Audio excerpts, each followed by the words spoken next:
You've made it to the end of the week with CNN Student News. Thank you so much for joining us. From the CNN Center in Atlanta, Georgia, I'm Carl Azuz. First up, water is the key ingredient in efforts to avoid a nuclear meltdown at a power plant in Japan. The workers at the Fukushima Daiichi nuclear plant are trying to cool down the fuel rods inside the nuclear reactors. The normal cooling systems aren't working. So engineers are using fire trucks and police water cannons, like you see in this animation here, to try to attack the problem from the ground. Using military helicopters to drop water from the sky, Thursday authorities said these efforts had been somewhat effective.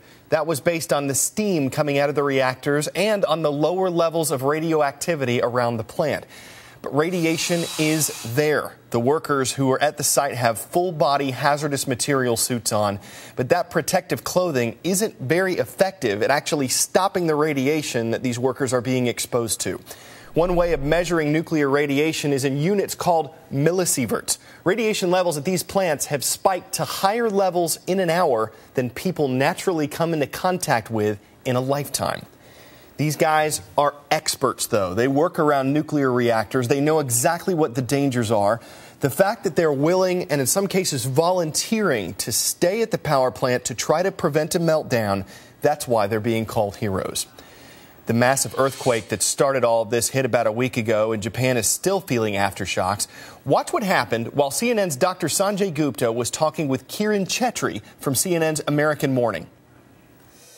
We're feeling an aftershock right now, Kiran. I'll just tell you, this, I don't know if you saw that at all, but things are just moving around a bit on us. Even as I'm talking to you, these aftershocks have come quite frequently. It's still continuing here. You guys, okay? I think we're all good. Okay, we're going to bring in Steve Kastenbaum. He's a national correspondent for CNN Radio who just got back from Japan. Steve, you were in Japan right after the earthquake happened. Talk to us about the wreckage you saw.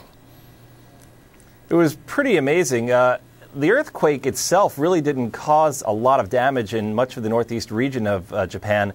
It was the tsunami that really caused a lot of the problems that we saw the pictures of. You're looking at some images of a small fishing and farming village called Ishiyama that I was in north of the city of Sendai, and you can just see what the tsunami did to this area. It just barreled through there with a tremendous amount of force, literally lifting houses right off their foundations and dropping them on top of other homes. It was almost wiped off the map. And Steve, afterwards, in the days that followed, we've heard so much about this radiation from the nuclear plant in Japan, and we know that a lot of folks are trying to get out. You were in Tokyo. What did you see at the airport there? We saw massive crowds of people, the lines literally snaking through the terminals at Narita Airport in Tokyo. You're looking at some pictures I took on the day that we left, and look at that. The lines just went on for as far as the eye could see, and it took forever to check into the flights there. And the terminals were extremely crowded, yet it was in a very orderly place. Nobody was complaining. You didn't see looks of anxiety on people's faces. People just wanted to get out of Tokyo by any means possible, and they would take seats on flights that would get them out of the country, and it proceeded in a very orderly fashion. There really wasn't a panic at all. Tokyo, the streets of Tokyo, were unusually quiet, and traffic was very light for Tokyo, a city that's known for having incredible traffic jams. So people were definitely staying off the streets, most likely because of their fears about the potential for radiation contamination. Steve Kastenbaum from CNN Radio, thanks very much for speaking to us today on CNN Student News. Is this legit? This is the national flag of Libya. This is legit. Green is the traditional color of Islam, which is the state religion of Libya. An update for you now on the civil war happening in Libya. The international community is looking at ways how it might get involved. The United Nations Security Council is talking about different options, and the New York Times reported yesterday that 4 of its journalists in Libya were missing.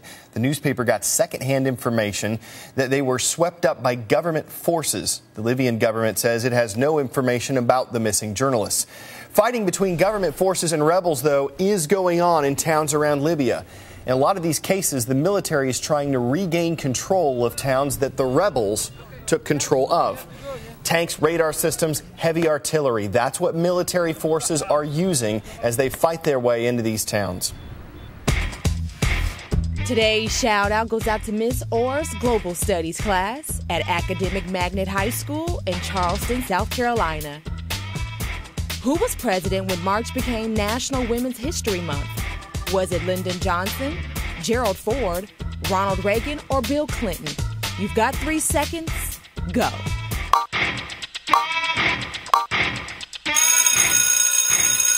Ronald Reagan was the president in 1987 when Congress declared March to be National Women's History Month. That's your answer, and that's your shout out. In his Women's History Month proclamation that year, President Reagan said that all Americans should be grateful for women's accomplishments throughout history and in the present. We're commemorating Women's History Month all throughout March. Today, Frederica Whitfield reports on a woman from Detroit, Michigan, whose accomplishment is helping make a difference in her community. So this is this section. My name is Veronica Scott. The Empowerment Plan is more of a system than anything. It centers around a product that I designed. The Empowerment Plan, as Veronica Scott likes to call it, began over 7 months ago when a school project took the industrial design student into another realm of creating, designing a multi-purpose overcoat to meet the needs of homeless people. It stores up or prevents body heat from escaping during the day. So as you're walking around, as you're moving, your body heat is trapped within the coat. So Veronica fabricated Element S, a thermal coat made of wool and a building material called Tyvek, a coat by day, converting into a sleeping bag by night. This coat is just something to temporarily help people that are freezing. Am I trying to compete with the shelters? No. I'm trying to help them get people that they normally can't reach. Veronica partnered with Carhartt, a 120-year-old company known for its outerwear. Carhartt donated 3 industrial machines and over 300 yards of fabric and taught Veronica how to cut her 12-hour production time to 2 hours. With each stitch, warmth for the homeless and a possible job. Alicia Carpenter wasn't working until landing this job as a seamstress. A mother of 3 boys, recovering addict, aspiring missionary in my church. I really believe that God placed me in this job. Even though I'm in my situation, that there are some people who are worse off than I am. There are people who's living and sleeping in the streets. Donations keep Veronica's empowerment plan going, help pay the employees, and ensure the homeless receive the Element S coat for free. The whole point of this was to create a process that gets people jobs, employs them, educates them, gets them a sense of pride, a sense of trust. And the product kind of just fits into all of that. All of this from a college senior committed to helping people in desperate need.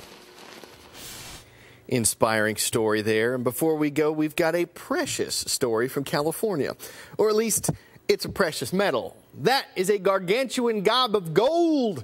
We've got some interesting nuggets of information about it. The thing weighs nearly 100 ounces. That's 7 pounds. It was discovered last year. Experts say it's valued at hundreds of thousands of dollars.